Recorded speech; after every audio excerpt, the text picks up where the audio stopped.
ഈ അടുപ്പിൽ കിടന്ന് തിളയ്ക്കുന്ന കറി എന്താണ്, അതെങ്ങനെയാണ് വെക്കുക എന്നാണ് നമ്മൾ ട്രൈ ചെയ്യുന്നത്. ഇതാണ് അയിലക്കറി.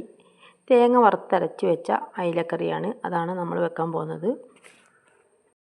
അതിനായി നമ്മൾ 1/2 കിലോ അയില നന്നാക്കി ഉപ്പിട്ട് നല്ലപോലെ തേച്ച് കഴുകിയെടുക്കുക. അതാണ് ഫസ്റ്റ് ചെയ്യേണ്ടത്.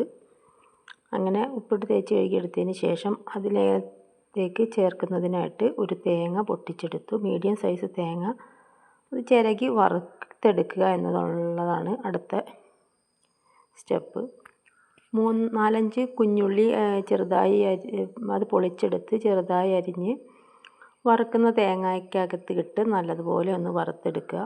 ആ വറുക്കുന്ന തേങ്ങയിലോട്ട് 1 സ്പൂൺ മഞ്ഞൾപ്പൊടിയും കൂടെ ഉള്ളിയും ഒരു നുള്ള് പെരുംജീരകവും കൂടെ ചേർത്തിട്ട് വേണം നമുക്ക് വറുത്തെടുക്കാൻ. ഈ പെരുംജീരകം ചേർക്കുന്നത് എന്തിനാണെന്ന് വെച്ചാൽ നമുക്ക് നല്ലൊരു ഫ്ലേവർ കിട്ടും, ഒരു ടേസ്റ്റും ഉണ്ടാവും. അത് നമ്മൾ ഒരു മീഡിയം സൈസ് വറവായതിന് ശേഷം അതിനകത്തേക്ക് നമ്മൾ മുളക് പൊടിയും 2 ടീസ്പൂൺ കാശ്മീരി ചില്ലി പൗഡറും 1 ടീസ്പൂൺ മല്ലിപ്പൊടിയാണ് ഇതിനകത്തോട്ട് ചേർക്കുന്നത്. അങ്ങനെ അത് രണ്ടും കൂടി ഇട്ടതിന് ശേഷം ഒരു നല്ല വറവ് മണം വരുന്നത്, ഒരു പച്ചമണം മാറി ഒരു വറവ് മണം വരുന്നത് വരെ നമുക്ക് വറുത്തെടുത്തതിന് ശേഷം, അതായത് മീഡിയം ഫ്ലെയിമിലിട്ട് വേണം നമ്മൾ തേങ്ങ വറുത്തെടുക്കാൻ.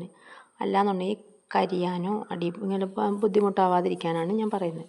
അപ്പം അങ്ങനെ വളരെ സിമ്പിളാണ്. അത് അത്രയും നല്ല രീതിയിലൊന്ന് വറുത്തെടുത്തിട്ട് നമുക്ക് അതിനകത്തോട് ചേർക്കാൻ വേണ്ടി ഒരു കുഞ്ഞു നാരങ്ങ വലുപ്പത്തിലുള്ള പിഴുപുളി വെള്ളത്തിലിട്ട് വെച്ചേക്കണം. അപ്പോഴത്തേക്കും ആ പുളിരസം മുഴുവൻ അതിനകത്തോട്ട് ഊർന്നിറങ്ങുകയും പിന്നെ ചട്ടിക്കകത്ത് നമ്മൾ 5-6 പച്ചമുളക് കഴുകി കീറിയിട്ടതും 4 കുഞ്ഞ് ഒരു തക്കാളിയും ഒരു 4 കറിവേപ്പില തണ്ടും കൂടെ ഇട്ട് ശരിയാക്കി വെച്ചിട്ട് അരച്ച് വെച്ച അരപ്പ് അതിനകത്തോട്ട് ചേർത്ത് പിഴുപുളിയിലെ പുളി മൊത്തം പിഴിഞ്ഞൊഴിച്ച് നല്ലപോലെ കലക്കി ഉപ്പും കൂടി ഇട്ട് പാകത്തിന് ഉപ്പ് ഇട്ടിട്ട് നല്ലപോലെ കലക്കി നമ്മൾ അടുപ്പിനകത്താണ് വെക്കുന്നത്. വിറകടുപ്പിൽ വെക്കുമ്പോൾ നമുക്ക് പെട്ടെന്ന് തിളച്ച് കിട്ടുകയും ചെയ്യും. അതായത് മൺചട്ടി ചൂടാവാനും, മൺചട്ടി എപ്പോഴും അടുപ്പിൽ വെച്ച് കറി വെക്കുന്നതിൻ്റെ ടേസ്റ്റ് ഒന്ന് വേറെ തന്നെയാണ്. ഞാൻ അടുപ്പിൽ വെച്ചിട്ടാണ് ഇപ്പോൾ കറി ഉണ്ടാക്കുന്നത്. അതിനായിട്ട് നമ്മൾ ആദ്യം തന്നെ നമ്മളിപ്പോൾ ചോറ് വെക്കുമ്പോൾ കത്തിച്ച് വെച്ച അടുപ്പുണ്ടായിരുന്നു. അത് നല്ലപോലെ തീ പിടിച്ച് കിടക്കുമ്പോൾ നല്ല പെട്ടെന്ന് തന്നെ റെഡിയാവും. നമ്മൾ കറിക്ക് വേണ്ടി മുറിച്ച് വെച്ച മത്സ്യത്തിനെ ഒരു 3ആയിട്ട് കട്ട് ചെയ്തിട്ട് അതിനെ നമ്മൾ തിളച്ച് കഴിഞ്ഞതിന് ശേഷം മീനുകളെ അതിനകത്തോട്ട് വാരിയിടണം.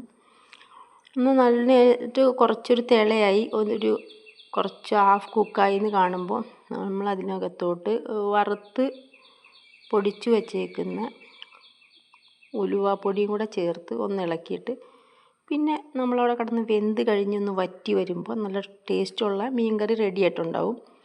3-4 കുഞ്ഞു ഉള്ളി അരിഞ്ഞ് വെളിച്ചെണ്ണയിലിട്ട് താളിച്ച് ഇതിനകത്ത് ചേർക്കുകയും കൂടെ ചെയ്ത് കഴിഞ്ഞാൽ സൂപ്പർ ടേസ്റ്റാണ്. ഇഷ്ടപ്പെട്ടാൽ ഒന്ന് ലൈക്ക് ചെയ്യുക. ബായ്.